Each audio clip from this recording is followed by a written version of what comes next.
기도하겠습니다. 좋으신 아버지 하나님, 우리를 지명하여 부르시고 이 땅에 하나님 나라의 거룩한 제물 되어 또 하나님 나라의 그 밑거름 되어 살게 하시니 감사를 드립니다.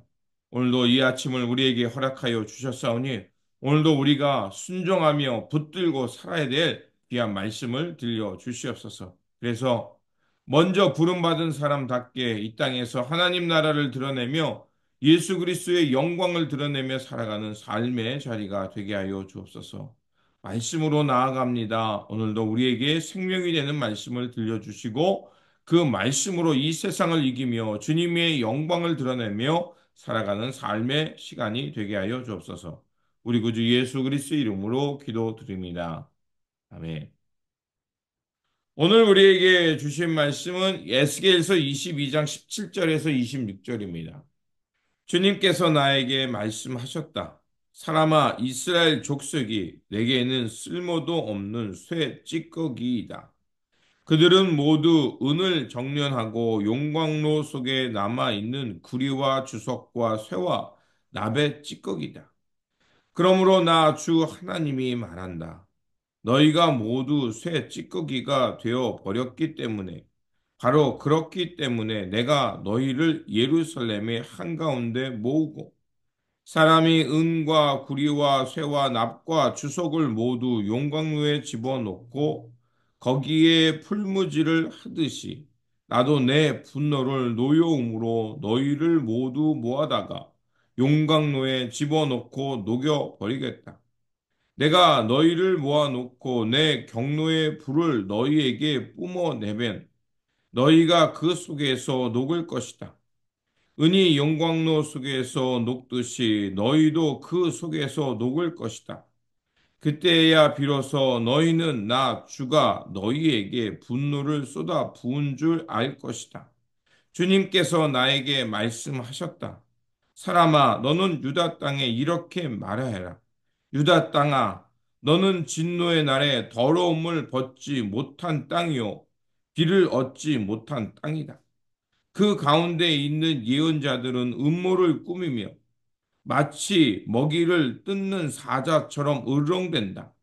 그들이 생명을 죽이며 재산과 보화를 탈취하며 그 안에 과부들이 많아지게 하였다.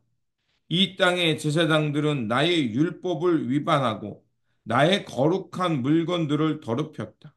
그들은 거룩한 것과 속된 것을 구별하지 않았으며 부정한 것과 정한 것을 구별하도록 깨우치어 주지도 않았으며 나의 안식일에 대하여서는 아주 눈을 감아 버렸으므로 나는 그들 가운데 모독을 당하였다. 아멘. 오늘 본문 말씀은 하나님께서 이스라엘의 죄악상을 일일이 나열하며 그들의 죄가 얼마나 심했는가를 말씀하시는 말씀입니다. 신앙을 실천해야 될 그 부모와 또 나그네 또 어려운 사람들을 그 이스라엘 백성들은 없인 여겼습니다. 그들의 생명을 함부로 했고 또한 하나님의 택함 받은 백성임에도 불구하고 그들은 하나님 앞에서 거룩함을 유지하지 못했습니다. 성적인 타락은 도를 넘었고 이웃들에게 불의를 행하며 불이익을 취하였고 또 연약한 생명들을 함부로 대했습니다. 거짓 선지자들과 제사장들을 지도자들은 부패하여 더욱더 그 재물의 탐을 내며 사회를 타락의 길로 이끌었습니다. 하나님께서 이스라엘 죄악성이 얼마나 심했으면 무려 죄가 그 죄의 심각성을 말씀하시기 위해 피를 흘린다라는 단어가 무려 7번이나 반복되는데 2절, 3절, 4절, 6절, 9절, 12절, 13절에 의해서 피를 흘리게 했다라는 그들의 죄악성을 낱낱이 고발하는 단어를 반복하고 있는 것을 볼 수가 있습니다. 이스라엘 백성들은 매우 잔혹하게 살았습니다. 그렇게 하나님은 그들의 죄악성을 일일이 고발하고 있는 것입니다. 하나님께서 이스라엘, 하나님의 택함받은 백성이란 뜻이죠. 그들을 가나안 땅을 건너 그 하나님의 땅에 적과 꿀이 흐르는 땅에서 살아가도록 하셨습니다. 그런데 그들이 어떤 방식으로 살게 했냐? 바로 모세의 언약을 통해 지키며 살게 하셨습니다. 모세의 언약, 바로 십계명입니다.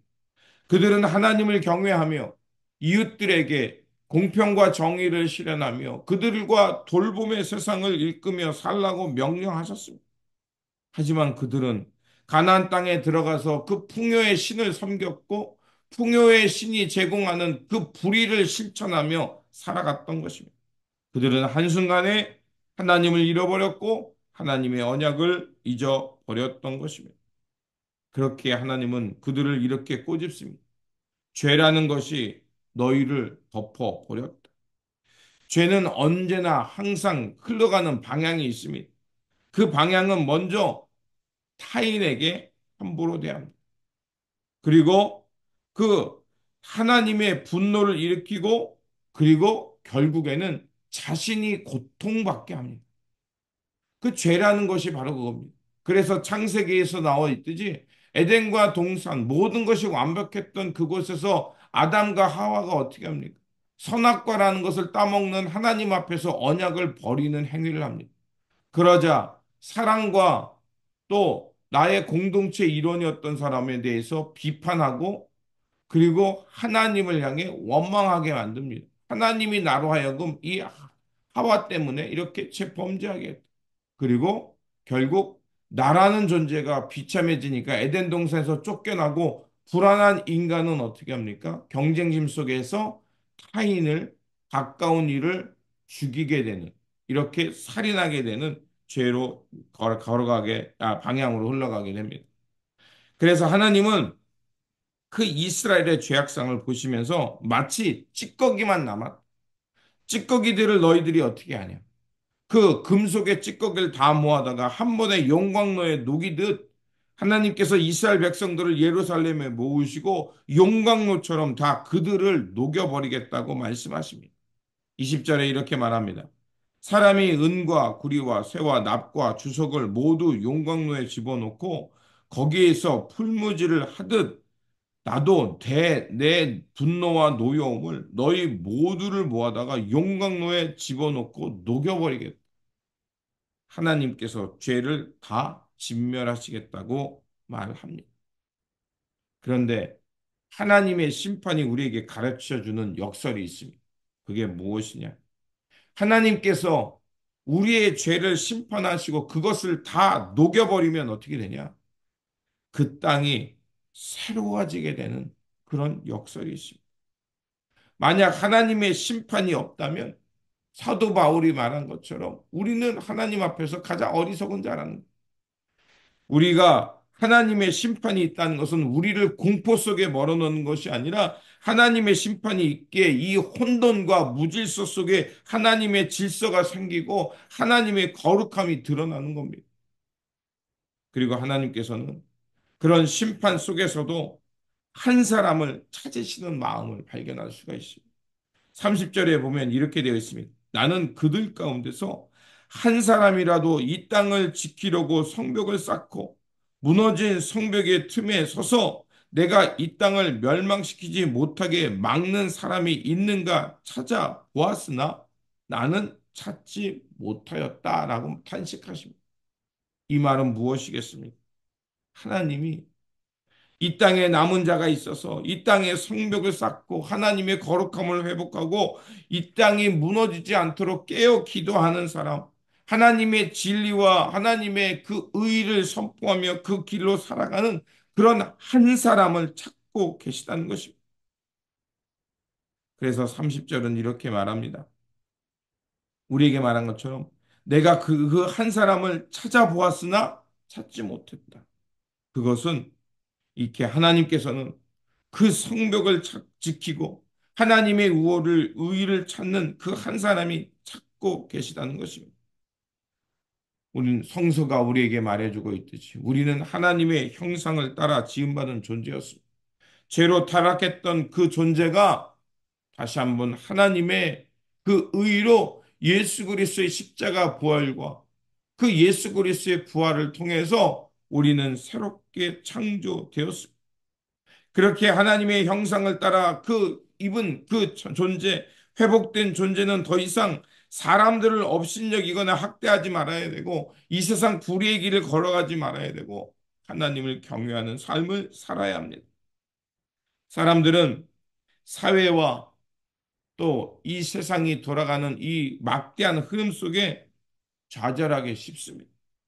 왜냐하면 나 한 사람이 어떻게 이 거대한 세상의 타락의 흐름을 바꿀 수 있을까? 낙심하기 쉽습니다.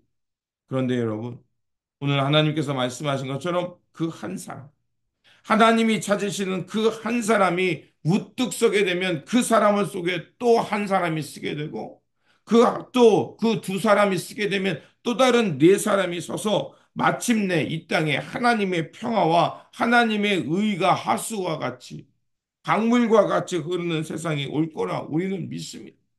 그렇게 오늘도 우리가 깨어서 기도하는 것이고 말씀으로 나아가는 것이고 이 땅에 구루턱이 되어 살고 있는 거라 믿습니다. 하나님은 언제나 이 남은 자, 이 한 사람을 통해 새로운 변화의 물줄기를 만들어 내시는 줄 믿습니다. 그리고 그 한 사람은 누구겠습니까? 바로 예수 그리스도입니다. 구주 예수 그리스도께서 우뚝 서심을 통해서 그 진노의 물길이 끝나고 다시 한번 회복과 구원의 길이 열린 줄 믿습니다. 어그러지고 망가졌던 이 땅이 다시 한번 회복될 거라 믿습니다. 그러므로 우리의 중보자이시며 우리를 온전케 하시는 예수 그리스도, 그 예수 그리스도를 통해 새롭게 창조되어 주님과 동행하며 주님께서 주시는 그 거룩한 영 속에서 다시 한번 이 땅을 새롭게 하는 하나님의 한 사람, 하나님 나라의 그 구루턱이 되어서 이 땅을 새롭게 하는 변화의 물줄기가 되시기를 주님의 이름으로 축원드립니다. 기도하겠습니다. 이 세상을 새롭게 하시는 하나님, 하나님의 형상을 따라 창조되었던 이스라엘 백성들이 하나님의 뜻을 버리고 언약을 망각하자 그 땅은 불의와 폭력, 사람의 생명이 유린당하는 땅이 되어 버렸습니다. 그럼에도 하나님께서는 그들 가운데 의인을 찾으셨고 그 의인의 한 사람을 통해 그 땅을 회복하고자 하셨습니다. 주님, 오늘도 이 땅에 불의의 흐름이 있지만 하나님께서 찾으시는 그 한 사람, 이 땅을 새롭게 하시기 위해 시작하고자 하시는 한 사람, 그런 한 사람이 되어 살아가도록 주님 우리를 불러 주시옵소서. 그래서 예수 그리스도와 날마다 동행하며 주님께서 이루어 가시는 그 하나님 나라의 꿈을 꾸며 그 길을 향해 주님과 동행하며 살아가는 그 한 사람이 되기를 원합니다. 오늘도 우리에게 귀한 말씀 주시고 그 역사의 사건을 통해 깨닫게 하여 주셨고 오늘도 그 깨어있는 한 사람이 되게 하셨사오니 오늘도 우리에게 주어진 이 삶 속에서 하나님의 백성답게 예수 그리스도와 동행하며 주님이 찾으시는 그 한 사람 되어 이 땅을 새롭게 하는 변화의 물줄기들 되어 살아가도록 지켜 주시옵소서. 우리 구주 예수 그리스도 이름으로 기도드립니다. 아멘.